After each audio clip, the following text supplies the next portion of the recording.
Hey guys, welcome to A Push with Lennox, and I am so excited today because today we are talking about the American Revolution. That's right, the lead up has finally gotten us to this point. We've talked about the tension in the colonies, we've talked about the resistance movements, and it's all coming to the forefront now.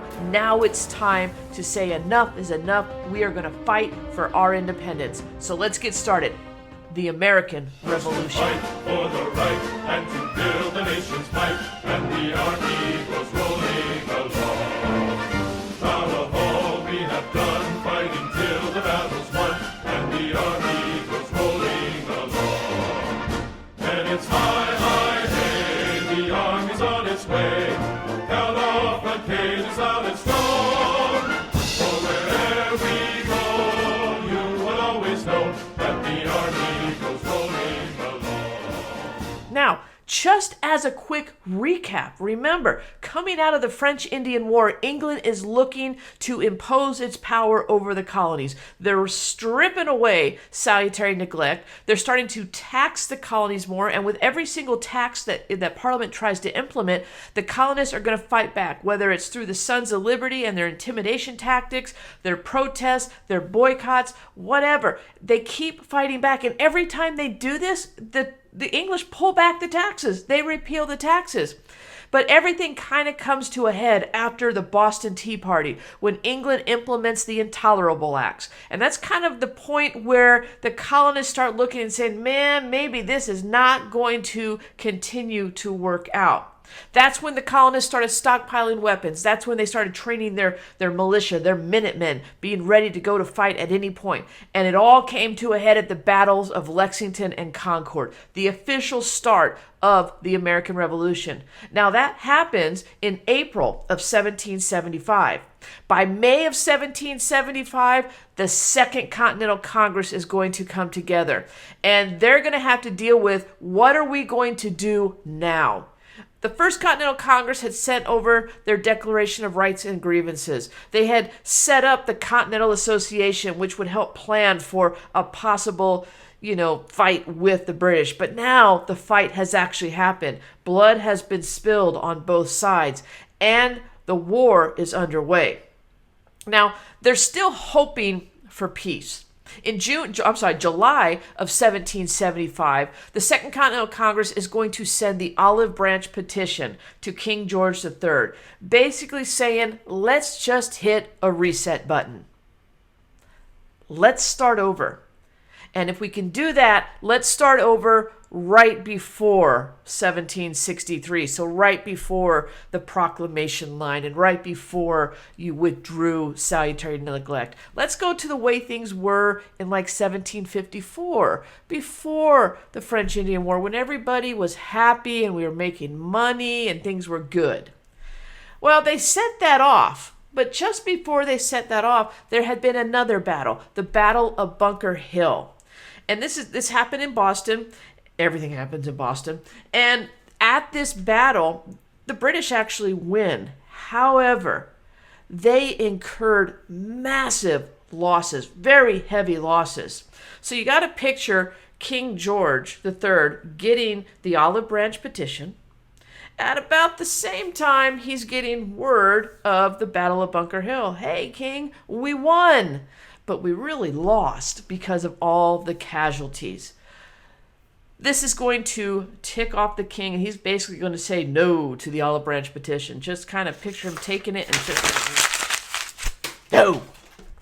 Well, that's going to lead to further actions by the Second Continental Congress. Now, while they were waiting for a response for the Olive Branch Petition, they drafted up the Declaration of Causes and Necessities for Taking Up Arms. This is why we had to do this, Your Highness. We had to take up arms because you really didn't give us a choice. We didn't want to fight you, but we kind of had to. At the same time, while they're saying they didn't want to fight, but they had to, they go ahead and organize the Continental Army, and they appoint George Washington as its commander. It's at this point that King George issues what's called the Proclamation of Rebellion. Those colonies are rebelling against us. We got to go in and punish them. And that's kind of the attitude that he had. Now, you would think that by this point, the Second Continental Congress would have the support of the people of the colonies. Well, in all honesty, support for the War of Independence was split. You had about 30% of people we'd call patriots who supported the Americans, who supported the fight for independence. You had another 30%, the loyalists, who remained loyal or supported Great Britain. But then you had 40%. These are people mostly on the American frontier, towards the west, who really didn't care. They had no, real opinion about the war because it wasn't going to affect their life. So think about this for a second. You're getting ready to go to war against probably at this point the greatest empire in the world. And 70% of the people in your country either don't care or are totally against it. Man, you're starting off with the odds against you. But these patriots, these men of the Second Continental Congress who were pushing for that, were driven by very high ideals. Such has been the patient sufferance of these colonies. The history of the present king of Great Britain is a history of repeated injuries and usurpations, all having in direct object the establishment of an absolute tyranny over these states. Here's the deal. We've been putting up with King George III and his actions for too long. Repeated injuries and usurpations. Injuries, you've injured our economy, you've injured our, the people here with making the soldiers live and stuff together. And usurpations, what does usurpation mean? That basically means usurping the authority that you have to follow, or ignoring the law, if you will. And they believed that Parliament and the king were ignoring their political community in the colonies. And it was repeated. It wasn't just once, it just wasn't twice. It happened over and over again. And that, they said, is establishing a tyranny or absolute rule here in the colonies. And that's what we're fighting against. Where do they get these ideas? Where is all this coming from? Well, to be perfectly honest with you, the roots of the American Revolution can be found back in the Enlightenment.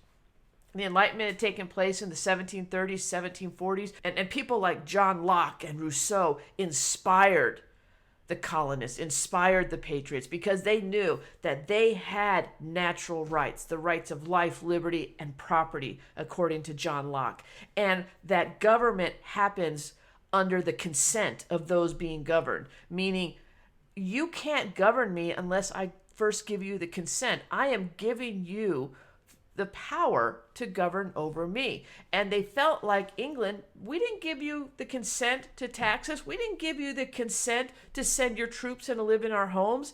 And so that is going to be the passion behind a lot of this movement. It's also the passion behind Thomas Paine's common sense. I've heard Thomas Paine referred to as a professional revolutionary. He's going to write this pamphlet, Common Sense, in 1776. And honestly, for the time, it was filled of these radical ideas. These ideas that the colonies should break free and create this republic based on the rights that John Locke had inspired in Paine.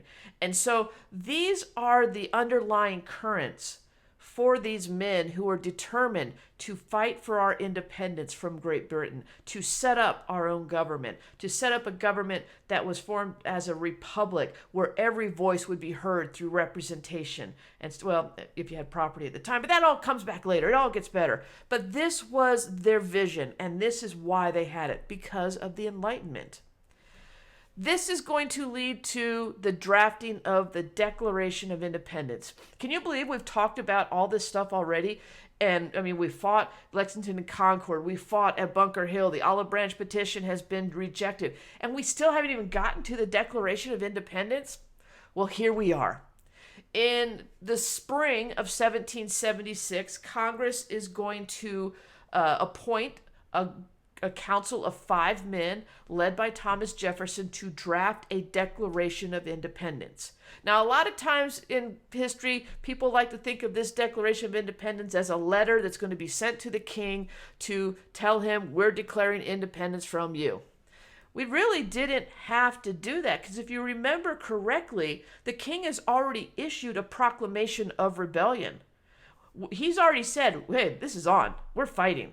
So why would we need to draft a Declaration of Independence?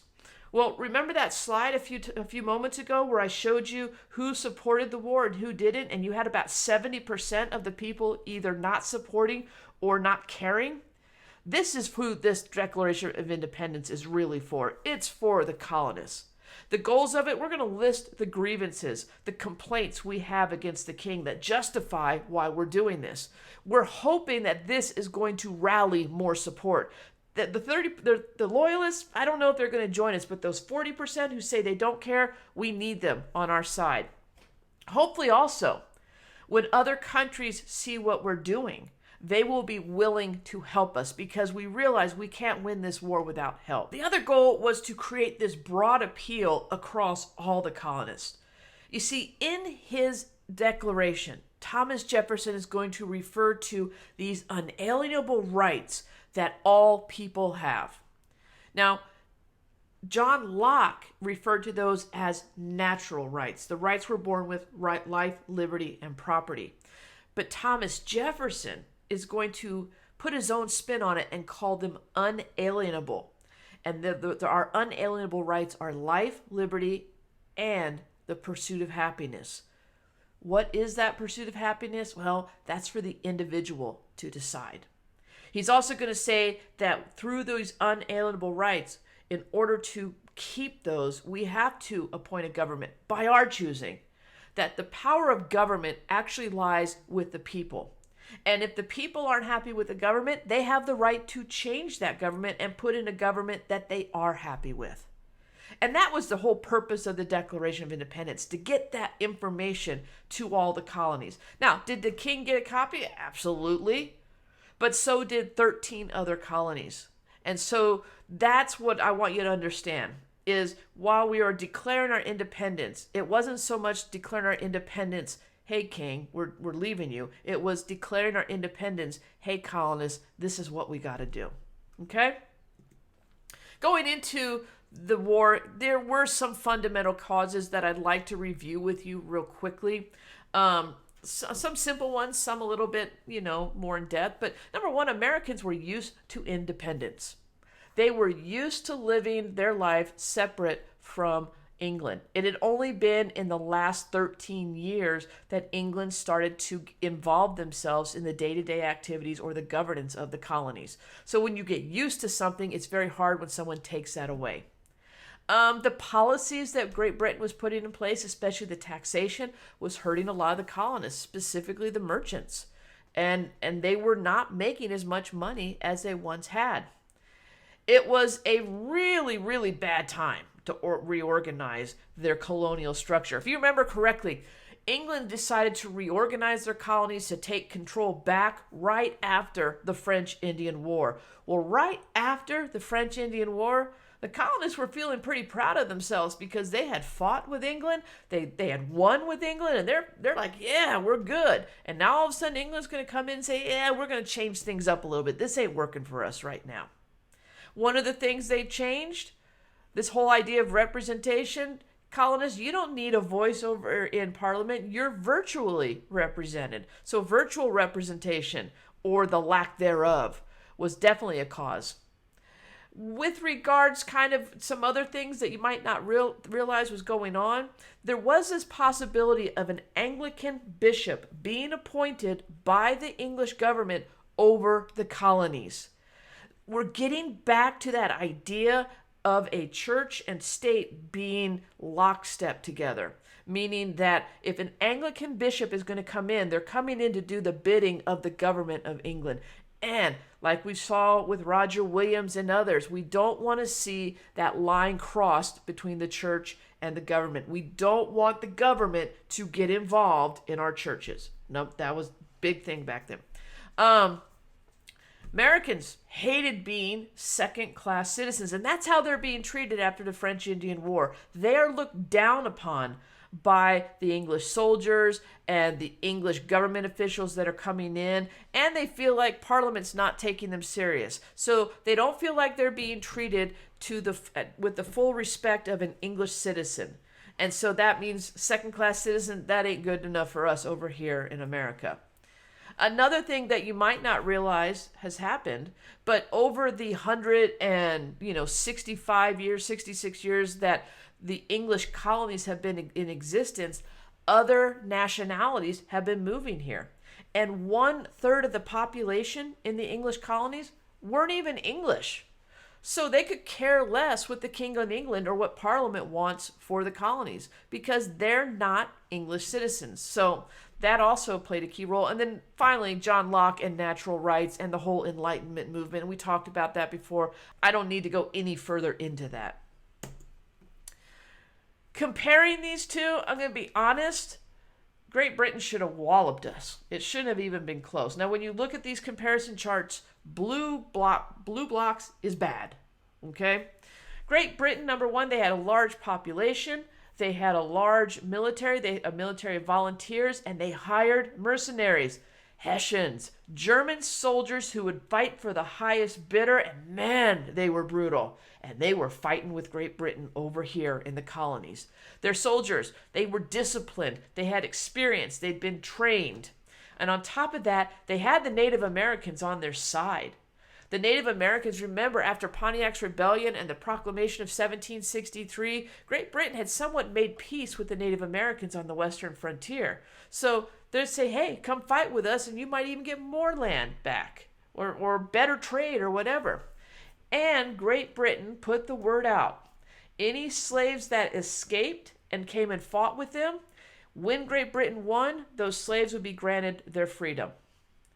The biggest problem, or one of the big problems that Great Britain had, was their distance from Great Britain. It's very difficult to get messages across the ocean without cell phones. And just, spoiler alert, cell phones aren't going to be around for about another 200 years. So that's what Great Britain was dealing with. Now, the United States, they had low numbers. Remember, only 30% of the population supported this war. They had two different forces. They had the Continental Army led by George Washington, but they also had state militias or colonial militias who fought for their home turf. It was very difficult for Washington to get these two forces to merge, to have the same goal. And if I'm in a militia in New York, I really don't care about fighting down in Georgia. I mean, no one cares about fighting down in Georgia, poor Georgia. But what the United States did have, home field advantage. And for any of you guys in sports who play any type of sports, you always know you have the advantage at home. It's much more comfortable. You know your gym. You know the locker rooms. You just have a more comfortable feeling. It was the same for the American forces during the American Revolution. And the French are going to come. They're going to come help the colonies fight, but we'll get to that in here in just a minute. A couple more different ideas. Great Britain had a lot more money. United States, no money. That's a big difference. Great Britain, though, was all alone in this. Now, Prussia's going to step in and give them some help, but for the most part, it's Great Britain and just Great Britain. And coming over here, the living conditions were tough and the climate was tough. You have these soldiers who are far away from home. They just want to go home. Some of these soldiers have been here since, I guess, the French Indian War. I'm assuming, maybe not, but they don't want to be here. They want to go back to England. And here's the biggest advantage the colonial army had. They were fighting for a cause. They were fighting for something.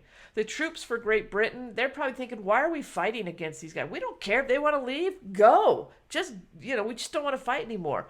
But the United States, they were fighting for a cause. When we look at some of the military campaigns, and I'm not going to go through a lot of them, probably the biggest one you should know is the Battle of Saratoga. This was a major turning point in the war. You're going to see, and I'm drawing a blank on his name, Horatio Gates. You don't need to know that name, but he commanded the colonial forces, and they're going to defeat Great Britain. When that happens, that's going to lead to the French joining the fight. And when the French join, that means more money, more weapons, naval support, more soldiers, a lot of good things. The French, why would they even get involved? We should pause for a second, because why would the French get involved in there? What do they have to gain? And bottom line, they want to get their power back in North America. If you remember the Treaty of Paris of 1763, France lost everything, and they want some of it back. They want to be able to freely trade with the colonies, because England was stopping that before. So they want that trading partner. They too were influenced by Enlightenment. It wasn't just a colonial movement, it was a European movement as well. So France was very highly motivated by that. And we sent Ben Franklin over. He's the one who negotiated this, and he kept working on the French for several years before he finally got them involved. The other battle, kind of a fun battle, is the Battle of Trenton. The Battle of Trenton happened on December 26, 1777. It was our colonial forces against the Hessians, which is just crazy. But what happened here, this is when you have the famous crossing of the Delaware by Washington and his troops. No one thought they'd be able to cross the Delaware because it was just about ready to freeze over. They crossed over on Christmas Day, completely caught the Hessians off guard, captured 1,000 of them. And why this battle was so important is finally Washington would be able to contact the Continental Congress and say, we have a victory. There was actual talk about defunding the military prior to this battle, and this is going to start turning things around. Like I said, the French alliance leads to the victory at Saratoga. With the French, the Spanish will come in as well. Now, the Spanish aren't going to send as many troops in, but they're going to give us supplies and they're going to give us money, and that's going to be indispensable.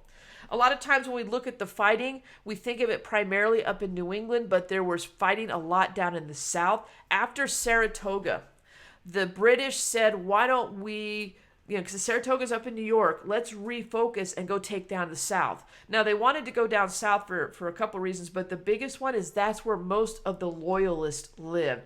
And they figured that they could get a lot of loyalist support and assistance if they fought in the South. The South was controlled or under the campaign of Nathaniel Greene. And under his leadership and several other generals, some battles that are going to turn things around. The Battle of Camden is going to be the first battle, really the big battle after Saratoga. And quite honestly, we got our butts handed to us. It wasn't pretty. And so that's going to give the British a little bit more confidence moving forward. But then they're going to run into the battles of Kings Mountain and Cowpens.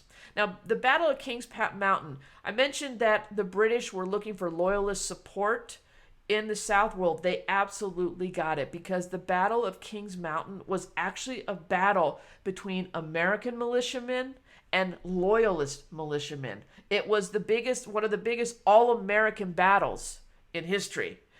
And the Patriots are going to win this war, and then they'll follow up with a win at the Battle of Cowpens. This wasn't a battle over pens where cows live. Cowpens is the name of a town in South Carolina. Well, what's going to happen with the victory at Kings Mountain and Cowpens?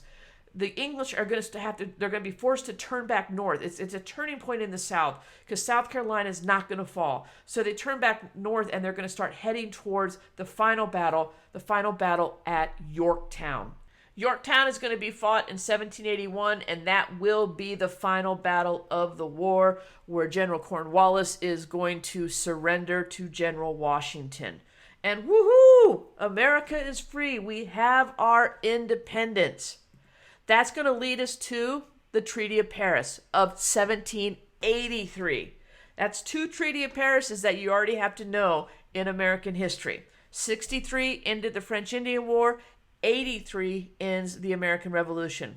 Benjamin Franklin, John Adams, and John Jay are going to travel to Paris, and they're going to negotiate the peace with Great Britain. The basic terms of the treaty: England is going to recognize our independence. We're going to create the boundaries of America, and I'll show you a map here in just a second. And England is going to return Florida to Spain. Remember, after the French and Indian War, one of the terms of the Treaty of Paris of 1763 was Spain had to give Florida to England. Well, now England has to give it back. That was Spain's reward for fighting with us in this war. And then both England and the United States is going to have free navigation of the Mississippi River. And I'll show you why here real quickly. You can see This is the new United States following the American Revolution. The northern boundary is set up here in Canada. So the English are still up in this area. And so the negotiation for the free navigation of the Mississippi River, which is running right down here, that's going to give access for both countries to the Gulf of Mexico. But that's it. We are an independent nation. We are now the United States of America. Man, I can hear you cheering. Now that we're our own independent nation, what next? First, we got to figure out what kind of government we want to have. Now, during the American Revolution, 1777 going into 1778, 79, we created a government. It was called the Articles of Confederation. And that's the next video I want you to watch, because that explains how the United States governed itself first. We weren't always a constitutional republic. We first were a confederation. But for now, just bask in the glory of our independence. And we'll see you next time. Bye-bye.